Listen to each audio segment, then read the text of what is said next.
Pero kung madlukon sa Ginoo, dunay pinasahi nga pabor sa Dios, dunay pinasahi nga protection sa Dios, dunay pinasahi nga safety gikan sa Dios. Amen.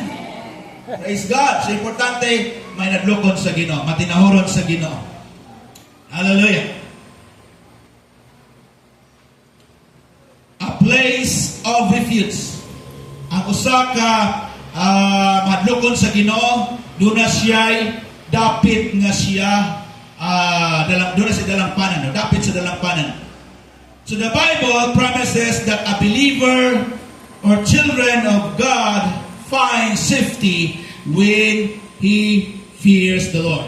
So kung siya madlukon sa Ginoo, safety ang iyang kinabuhi. Praise the Lord. Ang usa ka madlukon sa Ginoo, doon na siya gitawag og divine covering. Divine covering is under the shadow of the Almighty. Yung napulong sa Ginoo sa Psalms 91 nga he who trusts in the Lord shall be covered by His wings. Matinabunan sa pako sa Dios. Matinabunan sa gahom sa Dios ang usa ka tawo nga madlukon kaniya. A reverent awe of God. So if we have reverent awe of God, naturally God creates safety, creates refuge sa matag usa. Hallelujah. Now, kini niya ang gitawag og fear of the Lord, shielding from evil.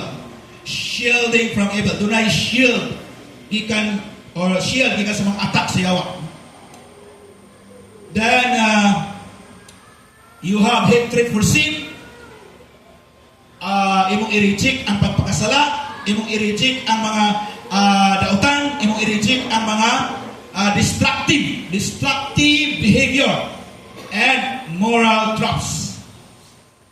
Then ang tao nga nadlukon sa Ginoo, dunay gitawag og life and satisfaction. Ang tao nga nadlukon sa Ginoo, dunay kinabuhi ug duna pud siya katagbawan. Amen. Naay mga tao nga walay katagbawan. Kung sa nagtabo nila, tungod kay wala sa katagbawan, hala, sige kuan, kanang paningkamot na yun, paningkamot sa ilang kagalingon. Paningkamot sa ilang kagalingon. Walay labot ang Ginoo. Walay labot ang Ginoo. So, nagkabo, ang ilang pamilya, kagubot lang. Kagubot na yun, ang nasa lang panimalay. Pero ang tao mandukon sa Ginoo, dunay kinabuhi o dunay katagbawan. Hallelujah. Prolonged days. Honoring God's design for living opens spares people from physical cause of reckless, sinful lifestyle. So, malayo ka, gikan sa mga dautan nga may tabo sa imong lawas, dautan nga may tabo sa imong kinabuhi, o niya malayo ka sa kinabuhi nga masalanon, o niya ang imong kinabuhi magadugang nga dili siya kanang trouble. Dili siya trouble. Kundi lang imong kinabuhi malinaw kanunay. Amen. Isa'y gusto malinaw kanang kinabuhi. Ingon diya the Lord is my shepherd, I shall not want. He makes me to lie down with pastures. He leads me beside still waters. He restores my soul. He leads me in the path of righteousness for His name's sake. Yet though I walk through the valley of the shadow, I will fear no evil, for you are with me. Ang Ginoo magauban kanunay sa mga tao nga nagdukon kaniya. Amen. Ang importante igsoon madlukon ta pirmi sa Ginoo. Hallelujah. Glory to God. A fountain of life.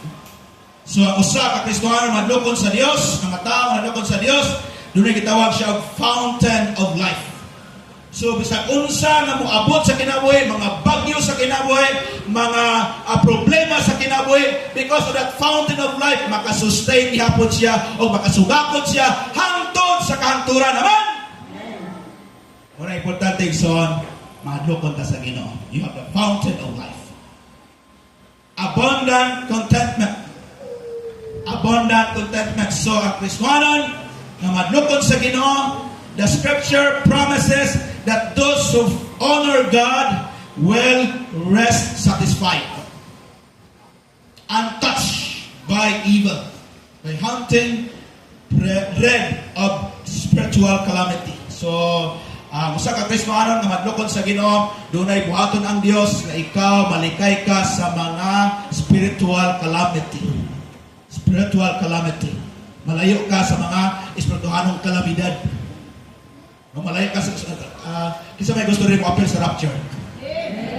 After rapture, muna na ang spiritual calamity. Dako kayo ang calamity sa tibok kalibutan after rapture. So mga Ekson, pag madlukot ta sa Ginoo, ma-appeal ta sa rapture. Amen? Praise God, ma-appeal ta sa rapture. So diya madlukot ta sa Ginoo. Ang importante Ekson, na karon ay ta mahadlukon sa Ginoo, mutahod sa Ginoo, musunod ka na sa Ginoo. Amen? Glory to God. You will be safety. You will be in safety. We will be in safety. Hallelujah. Provision and fellowship.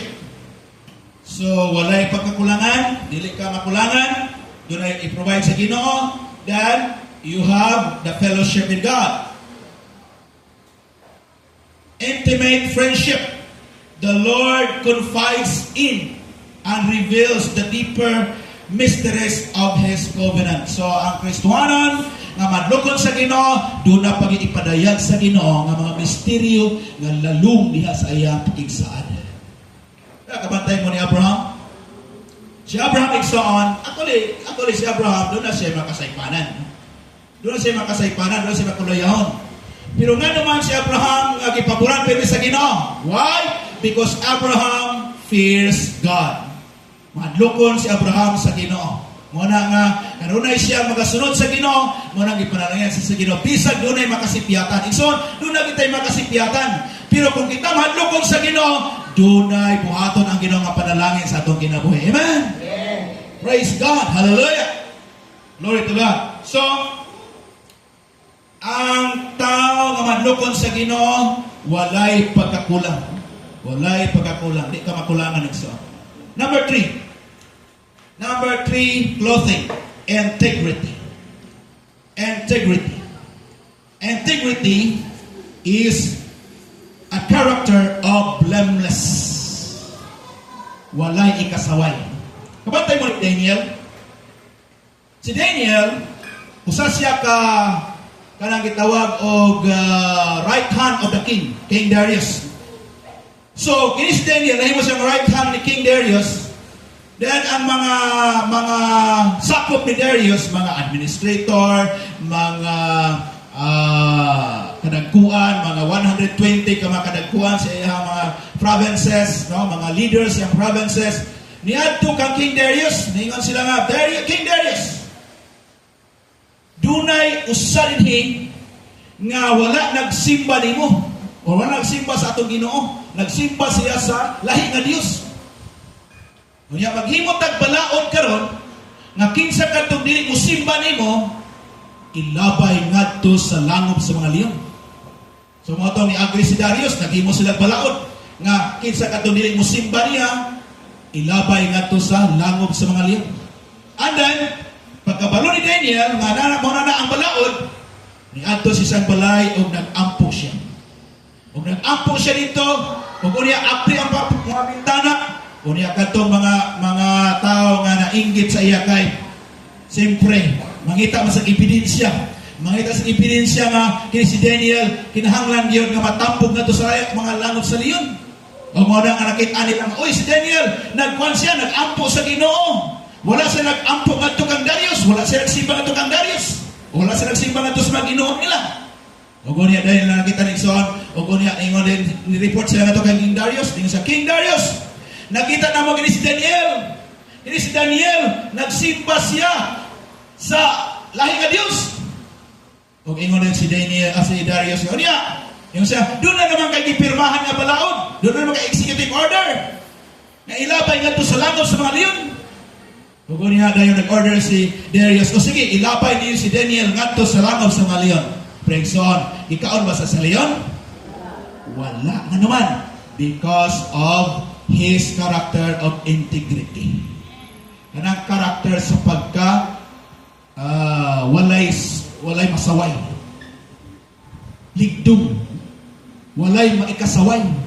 Wa mo isa ikasaway. Kay bisan sa trabaho, mga kanito, mga paperworks, mga unsa diha, wa gyud ikasaway by corruption sa trabaho, di sa malate. No? Simbahan ni malate, no?